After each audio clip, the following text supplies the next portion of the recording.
Ask मुफ्ती तारिक मसूद। मैं अपने पैसे, हजरत आपने यहाँ एक जापानी ने आपको लूटा है ना, मुझे 3 पाकिस्तानियों ने दाढ़ी वालों ने लूटा है कराची में।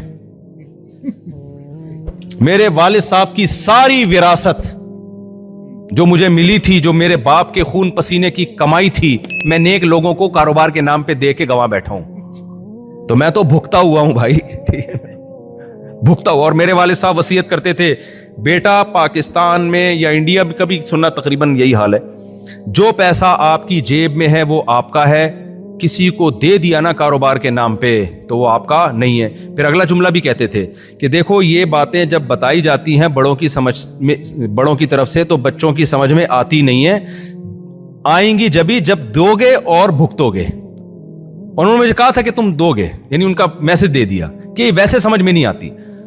मैंने दे दिए, क्योंकि जो बंदा आया उसको पता चला इसको विरासत मिली है। जब किसी के पता चल जाए ना कि वहां पैसे आए हैं, तो वैसे ही लोग आना शुरू हो जाते हैं, एटीट्यूड ही चेंज हो जाता है लोगों का। एक हकीम साहब थे, लोग उनसे सलाम करते थे, हकीम साहब अस्सलाम वालेकुम। हकीम साहब कहते हैं पहुंचा दूंगा। बंदा हैरान हो, मैं सलाम आपको कर रहा हूं, कहने पहुंचा दूंगा। फिर दूसरा आया, हकीम साहब अस्सलाम वालेकुम। हकीम साहब ने कहा अच्छा ठीक है पहुंचा दूंगा। फिर बंदा आया, हकीम साहब अस्सलाम वालेकुम। ठीक है पहुंचा दूंगा। उसने पकड़ लिया, हकीम साहब क्या पहुंचा दूंगा यार, आप वालेकुम सलाम क्यों नहीं बोलते? हकीम ने कहा पहले मैं गरीब था, किसी बंदे को ये तौफीक नहीं होती थी मुझे सलाम करे। अब मेरे पास दौलत है, तिजोरी है, हर आदमी सलाम कर रहा है, तो असल में तिजोरी को सलाम कर रहा है, मुझे नहीं कर रहा। तो मैं रात को आके ना सबके सलाम तिजोरी तक पहुंचा देता हूं। तुझे वसीम ने भी सलाम कहा, गफ्फार ने भी सलाम कहा, सत्तार भाई ने, सुबुक्तगीन ने, सब ने तुझे सलाम कहा है। समझ रहे हो? तो मुझे जब विरासत मिली, मैं बड़ा मालदार हो गया था उन दिनों में। तो अब वसीम भाई भी आ रहे हैं, वसीम नहीं थे, कैरेक्टर का नाम है वसीम, वो भी आ रहे हैं। मुफ्ती साहब वो एक कारोबार है बड़ा बेहतरीन, ऐसा बेहतरीन बिजनेस है, ऐसा होगा कि हम दोनों मिलकर शुरू करेंगे, पैसा आपका होगा, मेहनत मेरी होगी। तो मुझे वालिद साहब की नसीहत याद आती थी। मैं कहता नहीं यार, वो मुझे कहने लगे, वालिद साहब ने मुझे कहा कि जब कोई कहना पैसा दो, आधा नफा तुम्हारा आधा मेरा, तो उससे कहा करो पूरा पैसा तुम लगाओ, पूरा नफा खुद रखो। बेहतरीन ऑफर मेरी तरफ से तुम्हें, ठीक है ना, आधे आधे की जरूरत बोलो नहीं।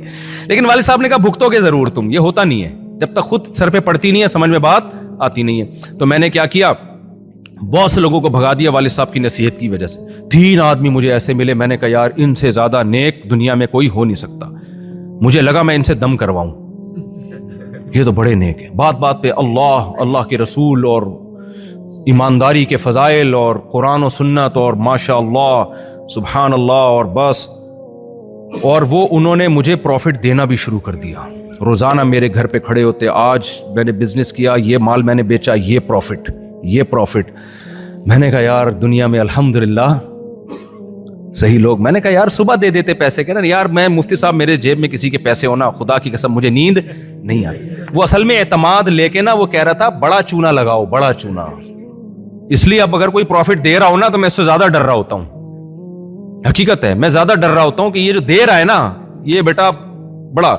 तो जब एतमाद बहाल हो गया तो मैं तो जाहिर है थोड़ा सा मशहूर भी था उस वक्त भी, बयानात तो मेरे चलते थे, लोग आए मुफ्ती साहब आजकल बड़े गाड़ियां शाड़ियां, खैरियत तो है, स्टाइल ही चेंज हो गया। तो बड़ा आजकल सुना है वो बहुत माशाल्लाह, गाड़ी भी छोटी वोटी की तो हम बात ही नहीं कर रहे थे, हमने कहा बड़ी से बड़ी गाड़ी लेंगे। तो क्या हुआ कि फिर जब एतमाद हुआ तो और लोगों ने भी पैसे लगाए, फिर मैंने भी डबल लगा दिए, जितना प्रॉफिट आता था उसमें कुछ खरीद लिया, कुछ डबल। उसके बाद एक दिन, अच्छा उससे हम, कुरान में है कि जो भी मुआहिदा करो लिखो, तो मैंने कहा मैं तो कुरान और सुन्नत पर अमल करके स्टैम्प पेपर पे लिख भी रहा हूं, शनाख्ती कार्ड की कॉपी भी, अंगूठा भी। 6 साल मैंने वो अंगूठे संभाल के रखे हैं भागने के बाद। ठीक, उसके बाद मैंने कहा यार इस अंगूठे को देख के हसरत के अलावा कुछ भी हासिल नहीं। वो अंगूठे भी हमने फाड़ के फेंक दिए, हमने कहा क़यामत में ही मिलेगा भाई, दुनिया में नहीं मिल सकता, दफा करो। अब्बा ने बोला था ना, समझ में आ गया। तो मुझे ये फायदा हुआ कि मैं लोगों के साथ अपना तजर्बा शेयर कर सकता हूं।